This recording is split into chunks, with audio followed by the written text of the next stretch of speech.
You got a problem to fix and you want to get it done. Call Robert Gibb and Sons. Hello, everyone. Meteorologist Hutch Johnson joining you. Robert Gibb and Sons is your commercial and residential expert since 1915. Give them a call today. Tell them Hutch sent you. They handle the best products out there and the best people to install.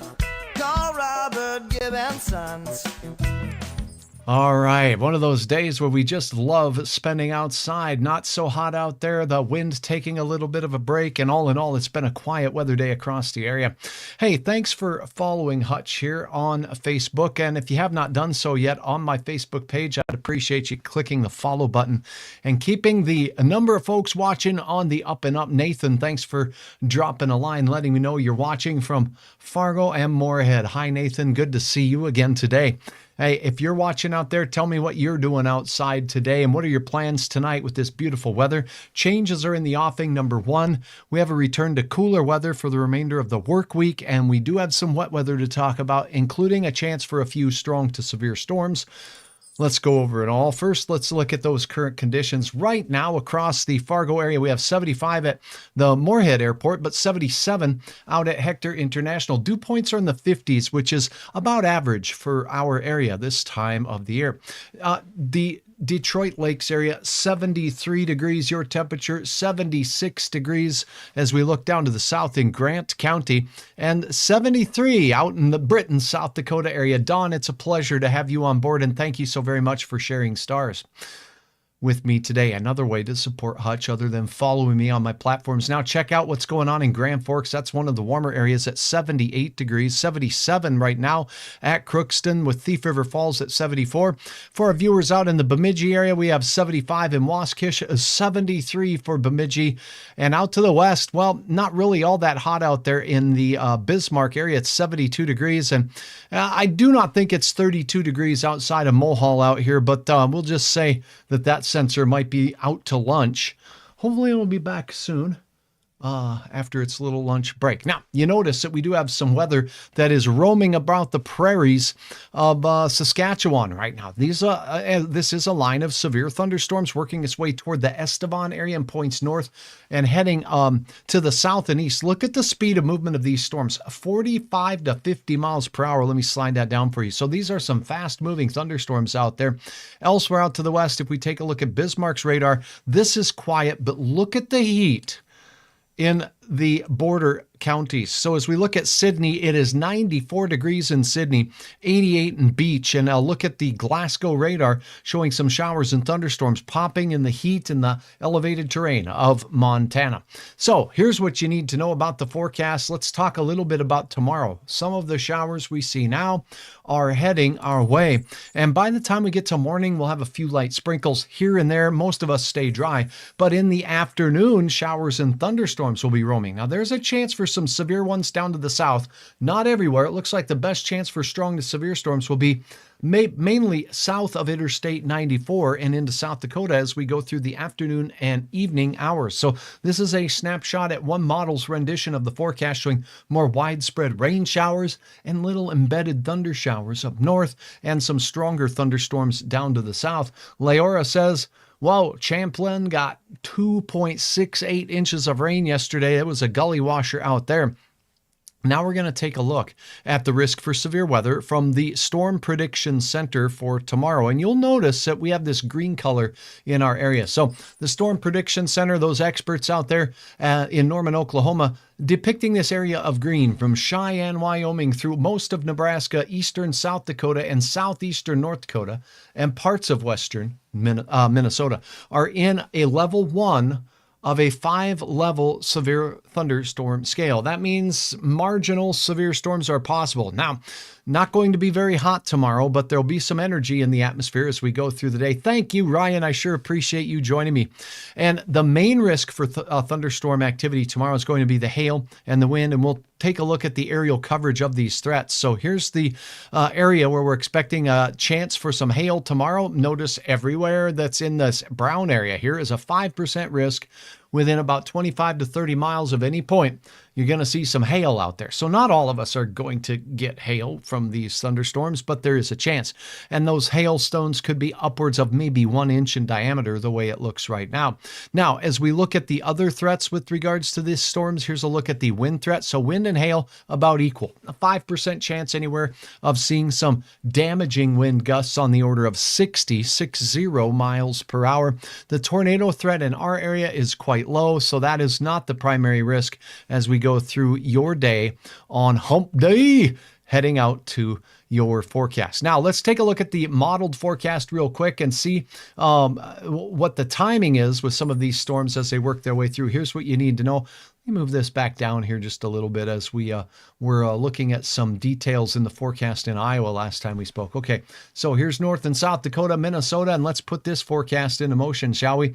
As we see those thunderstorms up there near the international border sliding out of Saskatchewan, those will be heading generally into northern parts of North Dakota as we head into the late night hours. So there they are, putting things into motion. They move into that Minot zone as we cross into about 9 to 10 o'clock tonight. The risk of severe very low in that area. But out to the west in Montana, these storms could be severe because of all that heat we just showed you. It's pretty dry out there. Dew points are not all that high. They are a little higher, though, in the Dickinson area in the 60s. So there could be enough moisture out there to produce, at the very minimum, some overnight heavy rain showers. As we go towards daybreak, notice these showers sneaking their way into the eastern third of North Dakota, heading into our Wednesday morning. So hit and miss showers of rain is how we start the day. Some areas of patchy fog are not going to be out of the question, and the wind shouldn't be too terribly strong. As we go into the afternoon, here we go. Thunderstorm chances mainly along the South Dakota border move through. Some of these southerly storms, see this area of low pressure right here? Those areas could see some strong to maybe severe storms up north, garden variety showers, not terribly widespread, just passing showers. Now, this is what you need to keep in mind. This here is a north wind flowing out of the back of this system. So north winds with us all day on Thursday, breezy, a cool flow. And it's going to come with a passing shower or two. So that's a look at your forecast. We could have a couple of severe storms in our southern counties as we go through your day tomorrow. Here's a look at your temperatures I'm expecting for your hometown. 61 Grand Forks, 64 out in Moore Road.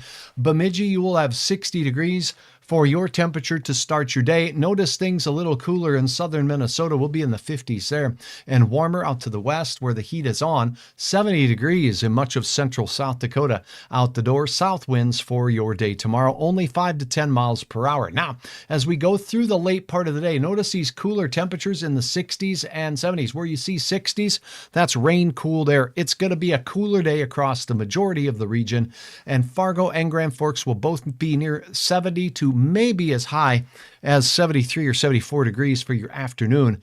Scattered showers and storms, mainly showers up north, right? So some storms exit to the east as we go through the late day into Minnesota. With those showers moving east, the best chance of rain accumulations will be north, and down to the south, we could have a strong thunderstorm or two, as we spoke about.